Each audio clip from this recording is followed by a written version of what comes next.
ನಮಸ್ಕಾರ ಸ್ನೇಹಿತರೆ, ಕೆ.ಎಸ್. ಗುರುಜಿಗೆ ಸ್ವಾಗತ.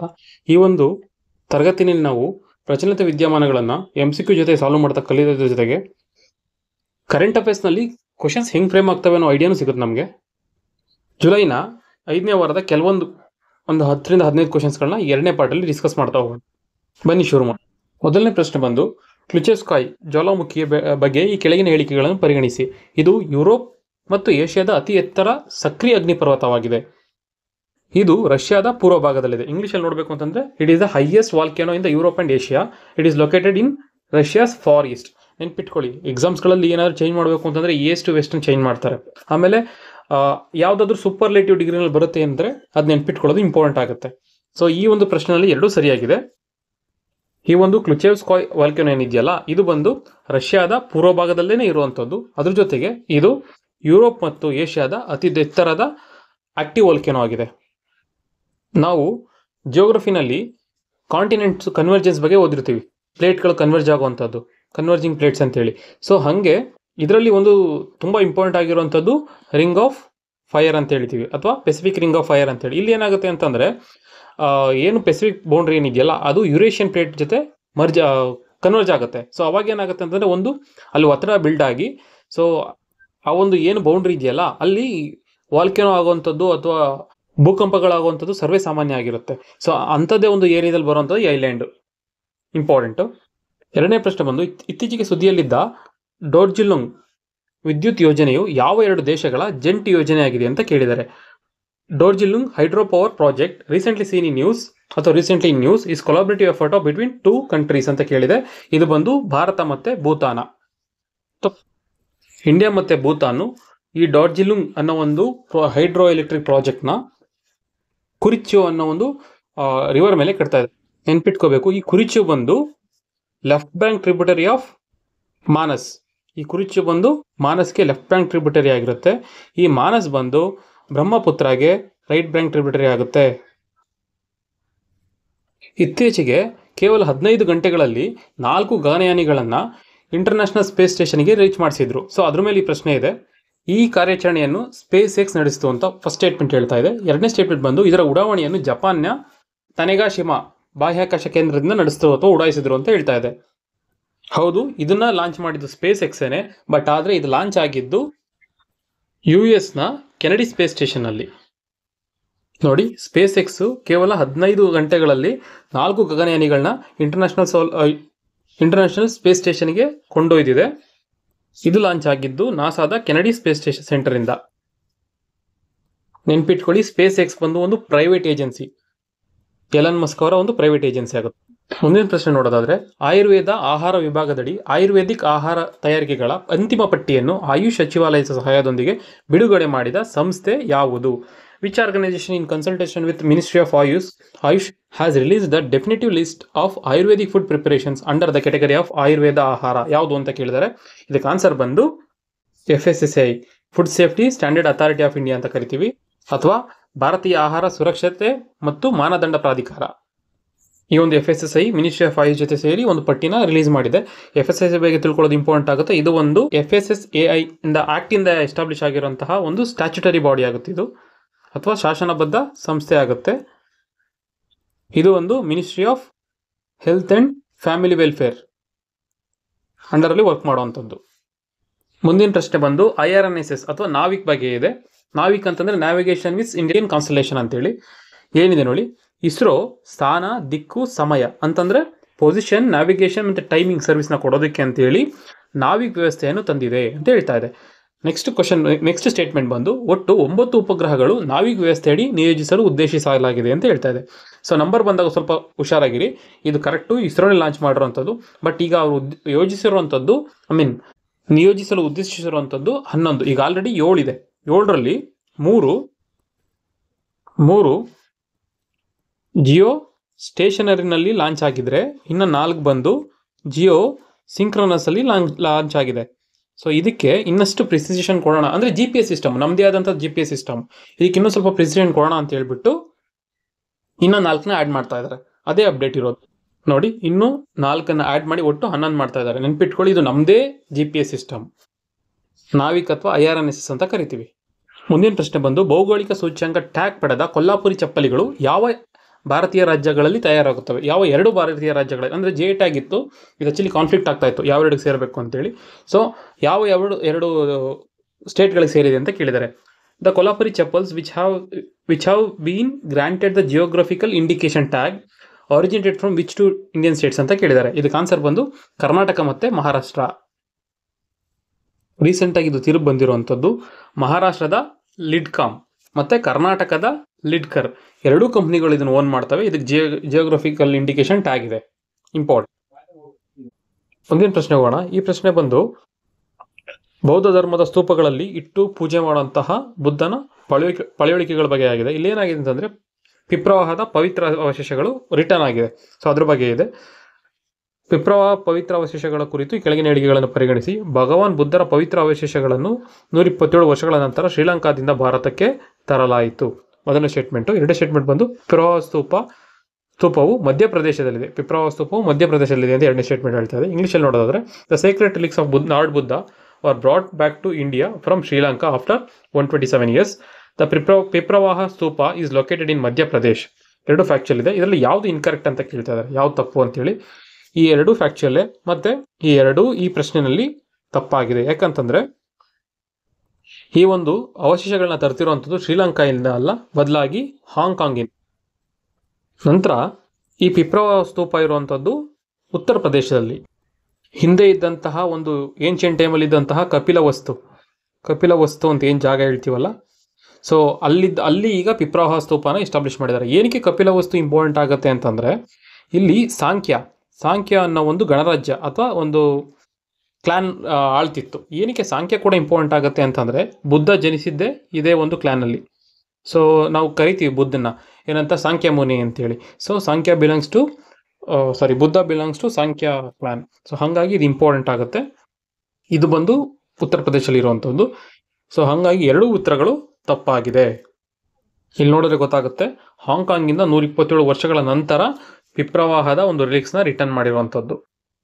ಮುಂದಿನ ಪ್ರಶ್ನೆ ಬಂದು ಡೋಕ್ಲಾಮ್ ಯಾವ 3 ಪ್ರದೇಶಗಳು ಅಥವಾ ದೇಶಗಳ ತ್ರಿಸಂಧಿ ಅಥವಾ ಟ್ರೈ ಜಂಕ್ಷನ್ ಆಗಿದೆ ಅಂತ ಕೇಳಿದ್ದಾರೆ. Doklam is a tri junction of which 3 regions ಅಥವಾ 3 ಕಂಟ್ರೀಸ್ ಅಂತ ಕೇಳಿದ್ದಾರೆ. ಇದಕ್ಕೆ ಉತ್ತರ ಬಂದು ಭಾರತ, ಭೂತಾನ್ ಮತ್ತು ಚೈನಾ. ಈ ಡೋಕ್ಲಾಮ್ ರೀಜನ್ ಏನಿದೆಯಲ್ಲ, ಇದು ಬಂದು ಭಾರತದ ಪೂರ್ವ ಭಾಗದಲ್ಲಿ ನೋಡೋಕೆ ಸಿಗುವಂಥದ್ದು. ಇದು ಬಂದು ಚೈನಾ ಮತ್ತು ಇಂಡಿಯಾದಲ್ಲಿ ತುಂಬ ಕಾನ್ಫ್ಲಿಕ್ಟ್ ಆಗುವಂಥ ಜಾಗ. ಅಂದರೆ ಚೈನಾಗೆ ಪೂರ್ತಿ ಅರುಣಾಚಲ್ ಪ್ರದೇಶ್ ಇನ್ಕ್ಲೂಡಿಂಗ್ ಡೋಕ್ಲಾಮ್, ಭೂತಾನ್, ಅರುಣಾಚಲ್ ಪ್ರದೇಶ್ ಪೂರ್ತಿನೂ ಕ್ಲೈಮ್ ಮಾಡಬೇಕು ಅಂತಿದೆ. ಸೊ ಹಾಗಾಗಿ ಈ ಪ್ರದೇಶದಲ್ಲಿ ತನ್ನ ಒಂದು ಪ್ರಾಬಲ್ಯ ತೋರ್ಸಕ್ಕೆ ನೋಡ್ತಿತ್ತು. ಸೊ ಈಗೇನಾಗುತ್ತೆ ಅಂತಂದರೆ, ಈ ಡೋಕ್ಲಾಮ್ ರೀಜನಲ್ಲಿ ನಿಯರ್ ಹಾ ವ್ಯಾಲಿ ಅಂತ ಬರುತ್ತೆ, ಹಾ ವ್ಯಾಲಿ ಅಂತೇಳಿ. ಈ ಹಾ ವ್ಯಾಲಿ ಎಂದು ಭೂತಾನಲ್ಲಿ ಇರುವಂಥದ್ದು. ಈ ಭೂತಾನಿಗೆ ಮತ್ತೆ ಇಂಡಿಯಾ ಏನು ಮಾಡ್ತಾ ಇದೆ ಅಂದರೆ ಸಪೋರ್ಟ್ ಮಾಡಿ ಒಂದು ಬ್ರಿಡ್ಜ್ನ ಕಟ್ಟಕ್ಕೆ ಪ್ಲಾನ್ ಮಾಡ್ಕೊಡ್ತಾ ಇದೆ. ಅಂದರೆ ನಾವೇ ಅಲ್ಲಿ ಬ್ರಿಡ್ಜ್ ಕಟ್ಕೊಡ್ತಾ ಇದೀವಿ. ಸೊ ಅವಾಗ ಏನಾಗುತ್ತೆ ಅಂತಂದರೆ, ನಮ್ಮದು ಮತ್ತು ಭೂತಾನ್ದು ರಿಲೇಷನ್ಶಿಪ್ ಚೆನ್ನಾಗಿರುತ್ತೆ, ಮತ್ತು ನಾವು ಚೈನಾಗೆ ಕೌಂಟರ್ ಮಾಡ್ದಂಗೆ ಆಗುತ್ತೆ. ಈ ಹಾ ವ್ಯಾಲಿ ಇರುವಂಥ ಜಾಗ ಬಂದು ನಿಯರ್ ಡೋಕ್ಲಾಮೇನೆ. India built road in Bhutan for strategic access near China border, ಅದೇ ಡೋಕ್ಲಾಮ್. ಮುಂದಿನ ಪ್ರಶ್ನೆ ಬಂದು 71ನೇ ರಾಷ್ಟ್ರೀಯ ಚಲನಚಿತ್ರ ಪ್ರಶಸ್ತಿಯಲ್ಲಿ ಅತ್ಯುತ್ತಮ ಕನ್ನಡ ಚಲನಚಿತ್ರ ಪ್ರಶಸ್ತಿಯನ್ನು ಯಾವ ಚಿತ್ರ ಗೆದ್ದಿದೆ ಅಥವಾ ಯಾವ ಚಿತ್ರಕ್ಕೆ ಬಂದಿದೆ ಅಂತ ಕೇಳ್ತದೆ. Which Kannada film won the best Kannada feature film award at 71st national film award? ಇದಕ್ಕೆ ಬಂದು ಆನ್ಸರು ಕದೀಲು, ಧರೆಯ ಹೋಪ್. ಕನ್ನಡದ ಕದೀಲು ಅನ್ನೋ ಸಿನಿಮಾಗೆ 71st ನ್ಯಾಷನಲ್ ಫಿಲ್ಮ್ ಅವಾರ್ಡ್ ಬಂದಿದೆ. ಕದೀಲು ಅಂತಂದರೆ ಒಬ್ಬ ರೈತನ ಸಿನಿಮಾ. ಈ ರೈತ ಏನಂತಂದರೆ ತನ್ನ ಆಸ್ತಿ ಮನೆಯನ್ನು ಉಳಿಸ್ಕೊಳ್ಳೋಕ್ಕೋಸ್ಕರ ಇವನ್ ಒಂದು ಕರಪ್ಟ್ ಸೊಸೈಟಿನಲ್ಲಿ ಹೆಂಗೆ ಫೈಟ್ ಮಾಡ್ತಾನೆ, ತನ್ನ ಮಗನ್ನ ಹೊರ ದೇಶಕ್ಕೆ ಕಳಿಸ್ತಾನೆ. ಸೊ ಅಲ್ಲಿ ಆ ಪಾಪ ಅವನು ಏನೋ ಒಂದು ವಿಚಾರಗಳಿಗೆ ಅವನು ತೀರ್ಕೊತಾನೆ. ಸೊ ಇಷ್ಟೆಲ್ಲ ಕಷ್ಟಗಳು ಬಂದರೂ ಒಬ್ಬ ಬಡ ರೈತ ಹೆಂಗೆ ಸಸ್ಟೈನ್ ಆಗ್ತಾನೆ ಅನ್ನೋದ್ರ ಬಗ್ಗೆ ಈ ಕದೀಲು ಸ್ಟೋರಿ ಇದೆ. ಹರೆಯ ಹೋಪ್, ಹೆಂಗೆ ಅವನು ಹೋಪ್ನಲ್ಲಿ ಬದುಕ್ತಾನೆ ಅನ್ನೋದು. ಸೊ ಈ ಚಿತ್ರಕ್ಕೀಗ ಬೆಸ್ಟ್ ಫಿಲಮ್ ಅಂತ ಅವಾರ್ಡ್ ಬಂದಿದೆ, ನೆನ್ಪಿಟ್ಕೊಳ್ಳಿ. ನೆಕ್ಸ್ಟ್ ಕ್ವೆಶನ್ ಬಂದು 2025 ಜುಲೈ ತಿಂಗಳಿನಲ್ಲಿ ಅಟಲ್ಜಿ ಜನಸ್ನೇಹ ಕೇಂದ್ರಗಳು ಅಂದರೆ ಇವು ನಾಡ ಕಚೇರಿಗಳ ಮೂಲಕ ಸಮಯೋಜಿತ ಸೇವಾ ವಿತರಣೆಯಲ್ಲಿ ಕರ್ನಾಟಕದಲ್ಲಿ ಅಗ್ರಸ್ಥಾನ ಪಡೆದ ಜಿಲ್ಲೆ ಯಾವುದು? ಯಾವ ಜಿಲ್ಲೆ ಅಗ್ರಸ್ಥಾನದಲ್ಲಿದೆ ಅಂತ ಕೇಳ್ತಾರೆ. Which district top the Karnataka in timely service delivery through Atalji Janasnehi Kendras ಅಥವಾ ನಾಡ ಕಚೇರಿಗಳ ಮೂಲಕ ಅಂತ ಕೇಳ್ತಾ ಇದ್ದಾರೆ. ಇದಕ್ಕೆ ಆನ್ಸರ್ ಬಂದು ಕಲಬುರಗಿ. ನೋಡಿ, ಈ ನಾಡ ಕಚೇರಿಗಳ ಮೂಲಕ ಸರ್ವಿಸ್ ನಾವು ಪ್ರೊವೈಡ್ ಮಾಡೋದ್ರಲ್ಲಿ ಕಲಬುರಗಿ ಟಾಪಲ್ಲಿದೆ ನೋಡಿ. ಸುಮಾರು 96% ಏನು ಸರ್ವಿಸ್ಗಳು ಸೇವೆಗಳಿಗೆ ಅಂತ ಬರ್ತಾರಲ್ಲ ನಾಡ ಕಚೇರಿಗಳಿಗೆ, ವಿತಿನ್ ಟೈಮ್ ಫ್ರೇಮ್ ಒಳಗಡೆನೆ ಮಾಡಿಕೊಟ್ಟಿದೆ. ಸೊ ಹಾಗಾಗಿ ಕಲಬುರಗಿ ಟಾಪಲ್ಲಿದೆ. 11th ಕ್ವೆಶನ್ ನೋಡೋಣ. Consider the following statements. Kodava ಭಾಷೆಯನ್ನು ಕರ್ನಾಟಕದ ಎರಡನೇ ಅಧಿಕೃತ ಭಾಷೆಯಾಗಿ ಗುರುತಿಸಲು, ಅದಕ್ಕಾಗಿ ಆಂಧ್ರ ಪ್ರದೇಶದಲ್ಲಿ ಎರಡನೇ ಅಧಿಕೃತ ಭಾಷೆ ಘೋಷಿಸುವ ಪ್ರಕ್ರಿಯೆಯನ್ನು ಅಧ್ಯಯನ ಮಾಡಲು ಕರ್ನಾಟಕವು 5 ಸದಸ್ಯರ ಸಮಿತಿಯನ್ನು ರಚಿಸಿದೆ. ಅಂದ್ರೆ ಕೊಡವ ಭಾಷೆನ ಎರಡನೇ ಅಧಿಕೃತ ಭಾಷೆಯಾಗಿ ನಾವು ಡಿಕ್ಲೇರ್ ಮಾಡಬೇಕು ಅಥವಾ ಸೆಕೆಂಡ್ ಅಫಿಷಿಯಲ್ ಲ್ಯಾಂಗ್ವೇಜ್ ಆಗಿ ಡಿಕ್ಲೇರ್ ಮಾಡಬೇಕು ಅಂತ ಕರ್ನಾಟಕದಲ್ಲಿ ಡಿಸೈಡ್ ಮಾಡ್ಕೊಂಡಿದ್ದಾರೆ. ಸೊ ಅದಕ್ಕೆ ಅಂತಾನೆ ಆಂಧ್ರ ಪ್ರದೇಶದಲ್ಲಿ ಆಲ್ರೆಡಿ ಎರಡನೇ ಅಧಿಕೃತ ಭಾಷೆಯಾಗಿ ಯಾವುದೋ ಒಂದು ಭಾಷೆನ ಡಿಕ್ಲೇರ್ ಮಾಡಿದಾರಂತೆ. ಅದನ್ನ ಸ್ಟಡಿ ಮಾಡಬೇಕು ಅಂತೇಳಿ 5 ಜನರ ಕಮಿಟಿನ ಫಾರ್ಮ್ ಮಾಡಿದ್ದಾರೆ ಅಂತ ಹೇಳ್ತಾ ಇದ್ದಾರೆ. ಇಲ್ಲೆಲ್ಲ ಫ್ಯಾಕ್ಟ್ಸ್ ಇದೆ, ಹುಷಾರಾಗಿರ್ಬೇಕು. ಈ ಸಮಿತಿಗೆ ಗಾಯತ್ರಿ KM ಅವರು ಅಧ್ಯಕ್ಷತೆ ವಹಿಸಿರ್ತಾರೆ. ಯಾವುದೋ ಒಂದು ಕಮಿಟಿ ಇಂಪಾರ್ಟೆಂಟ್ ಕಮಿಟಿ ಬರುತ್ತೆ ಅಂತಂದ್ರೆ ಅದನ್ನ ಯಾರು ಹೆಡ್ ಮಾಡ್ತಾರೆ ಅದು ಇಂಪಾರ್ಟೆಂಟ್ ಆಗುತ್ತೆ. ಇದರಲ್ಲಿ ಬಂದು ಎರಡನೇ ಸ್ಟೇಟ್ಮೆಂಟ್ ಕರೆಕ್ಟ್ ಆಗಿದೆ. ಮೊದಲನೇ ಸ್ಟೇಟ್ಮೆಂಟ್ ಯಾಕೆ ರಾಂಗ್ ಆಗುತ್ತೆ ಅಂದ್ರೆ ಇದು ಕೊಡವ ಅಲ್ಲ, ತುಳು ಭಾಷೆನ ಸೆಕೆಂಡ್ ಅಫಿಷಿಯಲ್ ಲ್ಯಾಂಗ್ವೇಜ್ ಆಗಿ ಮಾಡಬೇಕು ಅಂತ ಕರ್ನಾಟಕದಲ್ಲಿ ಡಿಸೈಡ್ ಮಾಡಿದ್ದಾರೆ. ಅದರ ಫೀಸಿಬಿಲಿಟಿ ಹೆಂಗಾಗುತ್ತೆ ಅನ್ನೋದಕ್ಕೋಸ್ಕರ ಸ್ಟಡಿ ಮಾಡೋದಕ್ಕೆ ಆಂಧ್ರ ಪ್ರದೇಶದಲ್ಲಿ ಸ್ಟಡಿ ಮಾಡೋದಕ್ಕೆ ಅಂತ ತಗೊಂಡಿದ್ದಾರೆ. ಆಂಧ್ರ ಪ್ರದೇಶದಲ್ಲಿ ಕೆಲವು ಡಿಸ್ಟ್ರಿಕ್ಟ್ಗಳಲ್ಲಿ ಉರ್ದುನ ಎರಡನೇ ಅಧಿಕೃತ ಭಾಷೆಯಾಗಿ ಡಿಕ್ಲೇರ್ ಮಾಡಿದ್ದಾರೆ. ಸೊ ಹಾಗಾಗಿ ಇದಕ್ಕೆ ಉತ್ತರ ಬಂದು 2 ಮಾತ್ರ.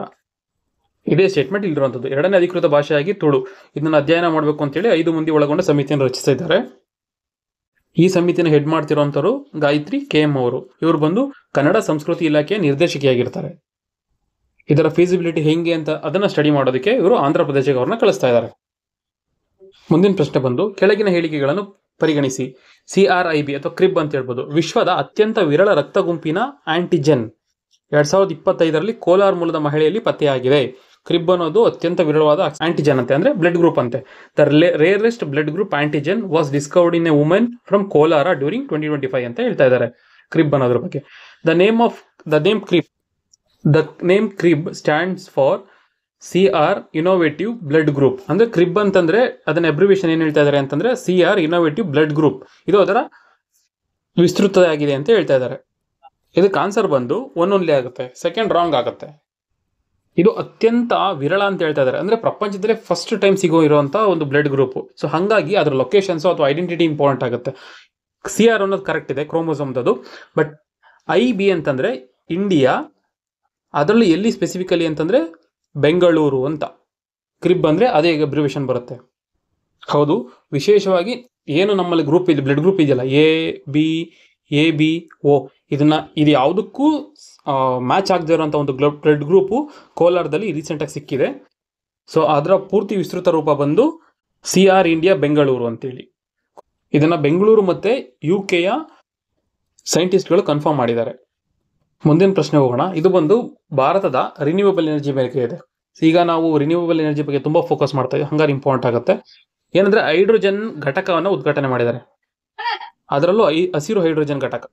ಹೈಡ್ರೋಜನ್ ಅಂದ್ರೆ ನಾವು ನೋಡ್ಬೋದು, ಇದನ್ನ ಬ್ರೇಕ್ ಡೌನ್ ಮಾಡಿದ್ವಿ ಅಂತಂದ್ರೆ ನಮ್ಗೆ ಮ್ಯಾಕ್ಸಿಮಮ್ ಅಂತ ಸಿಗೋದೆ ವಾಟರ್ ವೇಪರ್ಸ್ ಅಷ್ಟೇ, ಯಾಕಂದ್ರೆ ಇಲ್ಲಿ ಕಾರ್ಬನ್ ಕಂಟೆಂಟೇ ಇಲ್ಲ.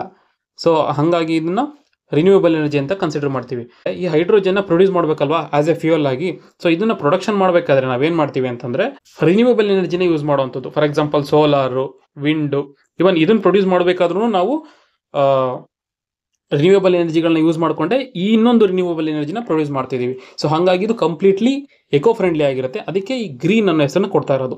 ಇಲ್ಲಿ ಏನಾಗಿದೆ ಅಂತಂದ್ರೆ ಬಂದರು ಕ್ಷೇತ್ರದಲ್ಲಿ ಮೊದಲ ಮೇಕ್ ಇನ್ ಇಂಡಿಯಾ ಹಸಿರು ಹೈಡ್ರೋಜನ್ ಘಟಕವನ್ನು ಮೊದಲನೇ ಬಂದರು ಎಲ್ಲಿ ಕಾಂಡ್ಲಾದಲ್ಲಿ ಬರ್ತಾ ಇದೆ ಗ್ರೀನ್ ಹೈಡ್ರೋಜನ್ದು.